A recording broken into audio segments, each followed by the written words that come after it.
নির্বাচন কমিশনে ত্রয়োদশ জাতীয় সংসদ নির্বাচনে মনোনয়নপত্র বাছাই নিয়ে রিটার্নিং কর্মকর্তাদের সিদ্ধান্তের বিরুদ্ধে করা আপিলের শুনানি শুরু হয়েছে। আজ সকাল 10টায় দ্বিতীয় দিনের আপিল শুনানি শুরু হয়, যা চলবে বিকেল 5টা পর্যন্ত।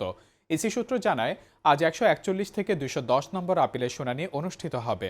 আগামীকাল 211 থেকে 280 নম্বর আপিলের শুনানি নেওয়া হবে। এর আগে আপিল শুনানির প্রথম দিন শনিবার 1 থেকে 70 নম্বর আপিলের শুনানি হয়।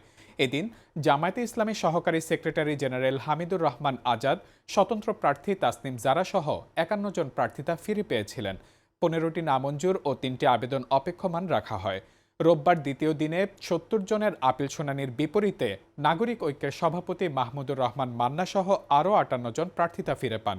এদিন শুনানিতে 7টি নামঞ্জুর ও 6টি পেন্ডিং রাখা হয়। এছাড়া মুন্সিগঞ্জ 3 আসনে স্বতন্ত্র প্রার্থী মহিউদ্দিনের আপিল মঞ্জুর হয়েছে।